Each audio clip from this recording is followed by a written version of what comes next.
morning. Dr. Lecter, my name is Clarice Starling. May I speak with you? You're one of Jack Crawford's, aren't you? I am, yes. May I see your credentials? Certainly.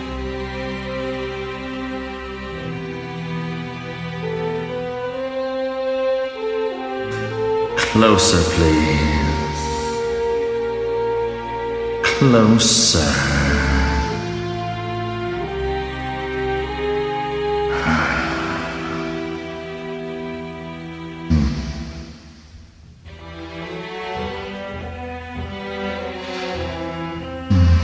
That inspires in 1 week. You're not real FBI, are you? I'm still in training at the academy. Jack Crawford sent a trainee to me. Yes, I'm a student. I'm here to learn from you. Maybe you can decide whether or not I'm qualified enough to do that. That is rather slippery of you, Agent Starling. Sit, please.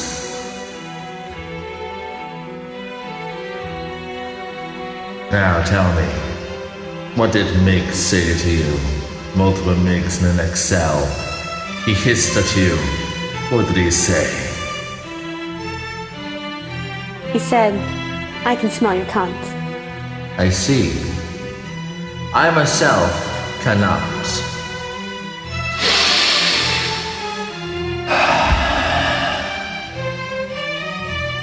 You use Evelyn's skin cream. And sometimes you wear Le Air du Temps. But not today. Did you do all these drawings, Doctor? That is a demure seen in the builderia. Do you know Florence? All that detail just from memory, sir? Memory, Agent Starling, is what I have instead of a view. Well, perhaps you care to lend us your view on this questionnaire, sir. No. You're doing fine. You have been courteous and receptive to courtesy. You have established a trustworthy, embarrassing truth about Miggs. And now this ham-handed sinew well into your questionnaire. It won't do, Agent Starling. I'm only asking you to look at this, Doctor. Either you will, or you won't. Jack Crawford must be very busy indeed if he is recruiting help from the suit and body, busy hunting that new one, Buffalo Bill. What a naughty boy he is. Do you know why he's called Buffalo Bill? Please tell me.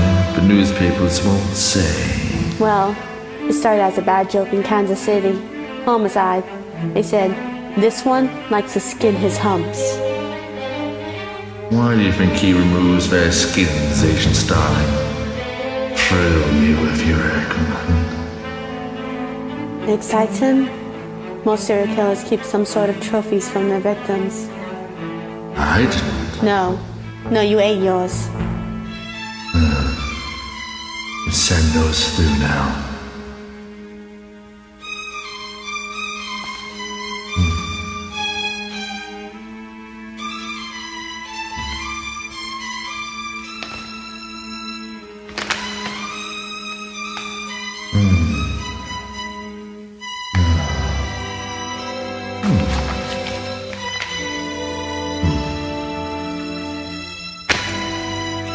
Oh, Agent Starling, you think you can deceive me with this blunt little tool? No, I thought that your knowledge. You're so ambitious, aren't you?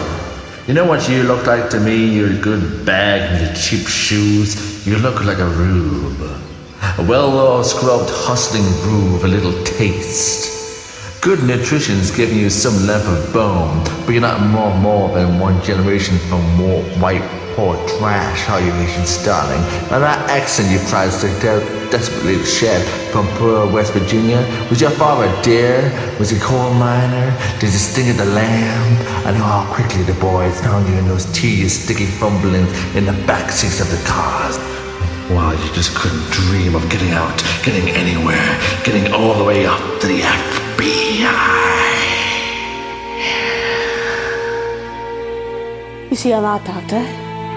But are you strong enough to point that high-powered perception at yourself? What about it? Why don't you look at yourself and write down what you see? Or maybe you're afraid to. The senses type once tried to test me. I ate his liver with some fava beans and a nice Chianti.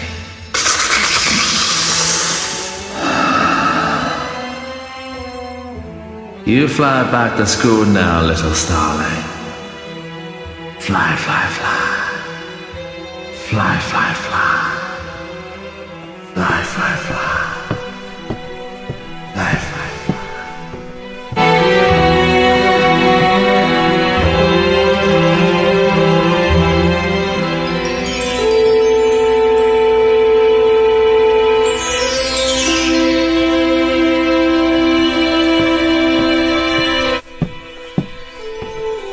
Good evening, Clarice. I thought you might like your drawings back, Doctor. Just until you get your view.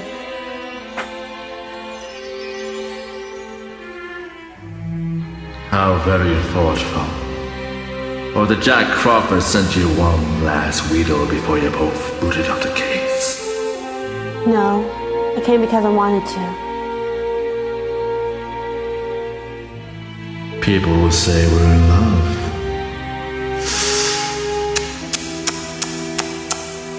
Anthrax Island. That was an especially nice touch, Clarice. Yours? Yes. Yeah, that was good. Pretty about poor Catherine, though. Tick-tock, tick-tock, tick-tock, tick-tock. Your anagrams are showing, Doctor. Louis' friend, Iron Sulfate, also known as Fool's Gold.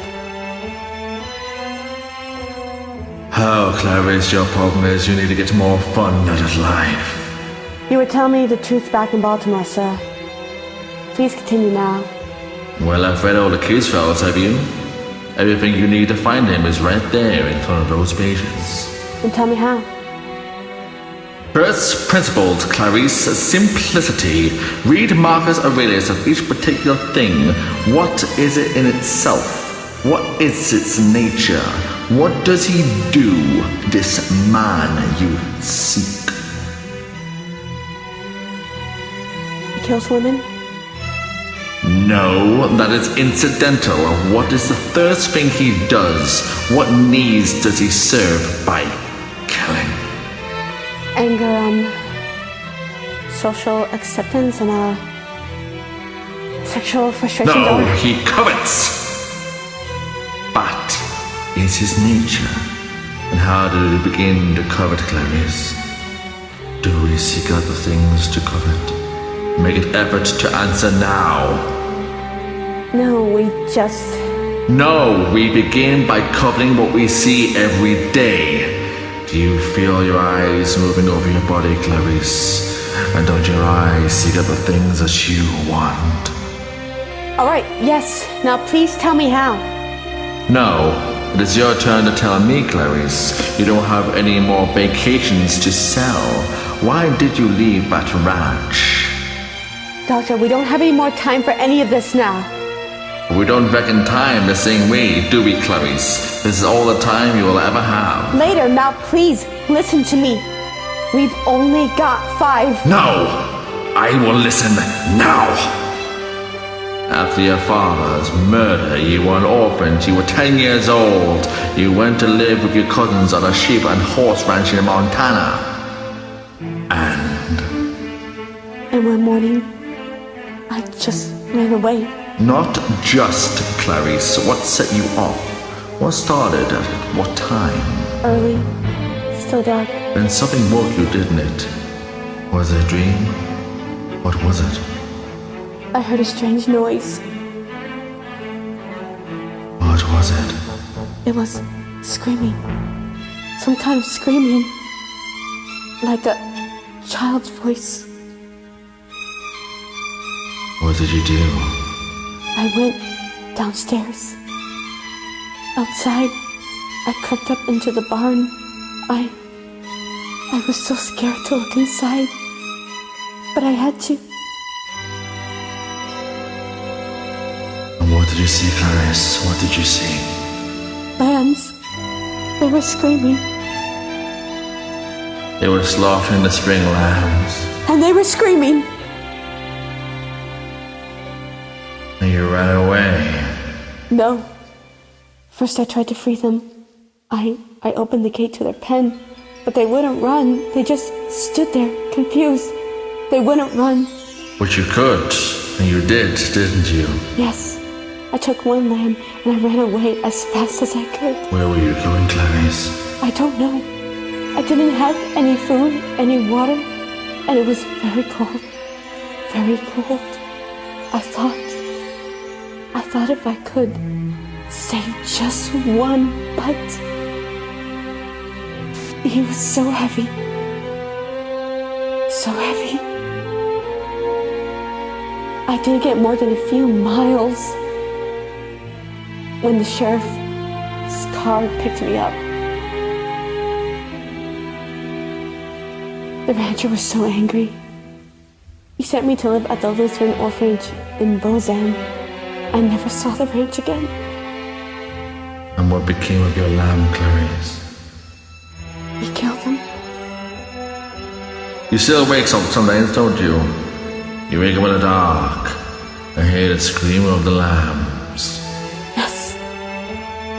And you think if you could save poor Catherine, you could make them stop, don't you? You think if Catherine lives, you won't have to wake up in the dark ever again to that awful screaming of the lambs. I don't know. I don't know. Thank you, Clarice. Thank you.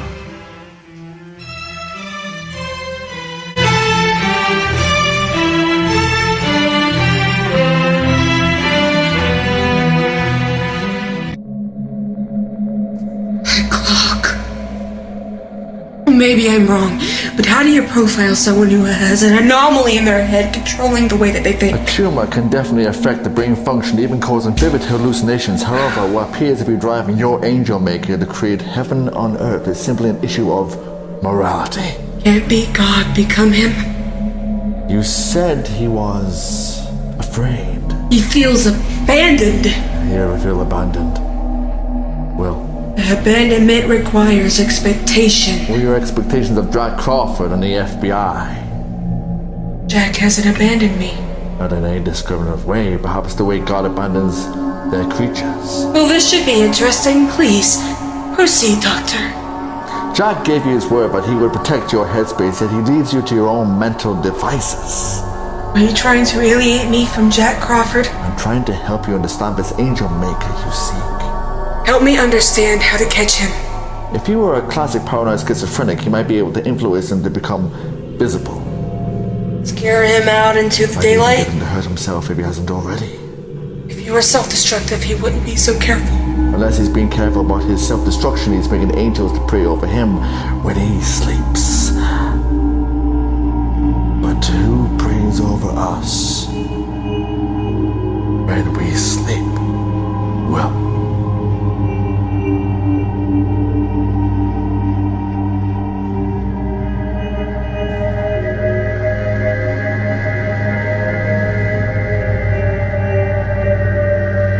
who prays over us? Who watches you sleep? Well, restless dreams, restless nights, restless, restless.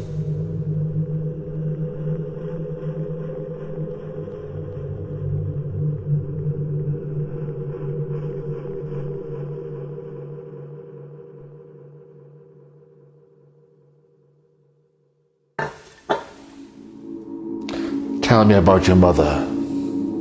That's some lazy psychiatry, Dr. Lecter. Low-hanging fruit. I suspect the fruit is in a very high branch, very difficult to reach. So is my mother. I never knew her. An interesting place to start. Tell me about your mother. Let's start there. Quid pro quo.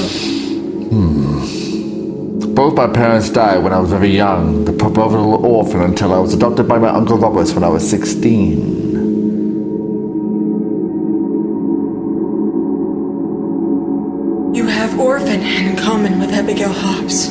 I think we'll discover that you and I have a great deal in common with Abigail, who's already demonstrated the aptitude for the psychological. Quid pro quo. There's something so foreign about family, like an ill-fitting suit, never connected to this concept. You created a family for yourself. I created a pack of strays. Thanks for feeding them while I was away. I was referring to Abigail Hobbs. Tell me about the Turner family. Were they well-filled, well-to-do? They lived like they had money. Did your family have money, Will? We were poor. I followed my father from the boatyards at Biloxi and Greenfield to take boats on Erie. Always the new boy in school, always the stranger. Yes. Harboring the half-buried grudge against the rich. Aren't we all? What grudge was Mrs. Turner's killer harboring against her? Motherhood. Not motherhood. The perversion of it.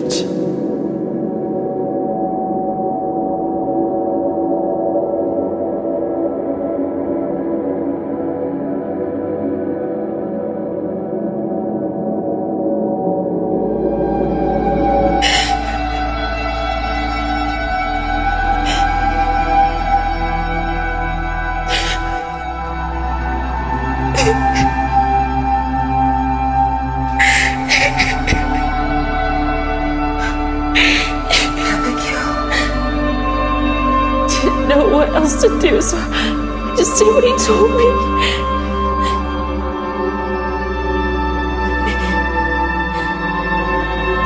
You were supposed to leave. We couldn't leave without you.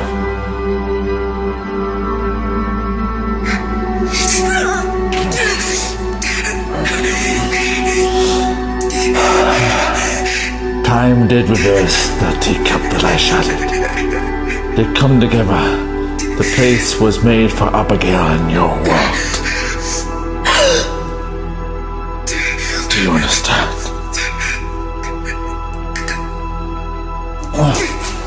That place was made for all of us, together. I wanted to surprise you, and you wanted to surprise me. Now you know me, see me. I gave you a rare gift, but you didn't want it. Didn't I? You would deny me my life. No, not your life. No. My freedom, then. You would take that from me.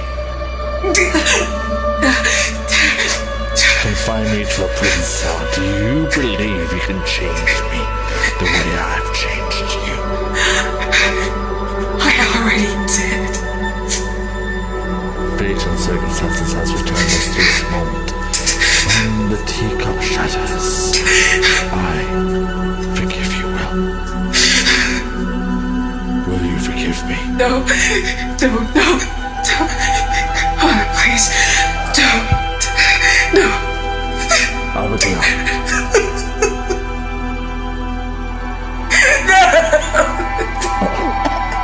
Maybe I will go away.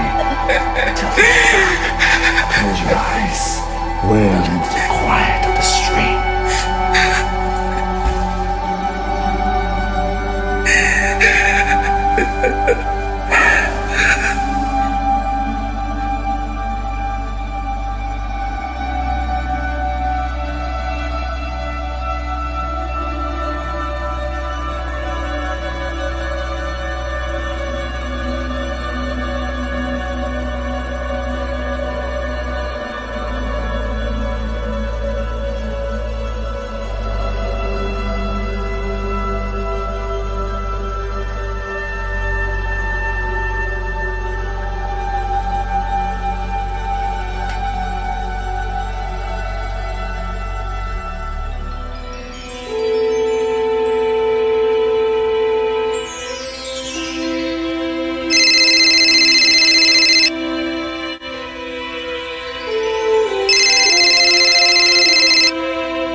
Darling, Well, Clarice, have the lambs stopped screaming? Dr. Lecter. Don't bother with the trace. I won't be on long enough. Where are you, Dr. Lecter? I have no plans to call on you, Clarice. The world's a more interesting world with you in it. So you take care now. Extend me the same courtesy. You know I can't make that promise. I do wish we chat longer, but I am having an old friend for dinner. Bye. Dr. Lecter? Dr. Lecter? Dr. Lecter? Dr. Lecter?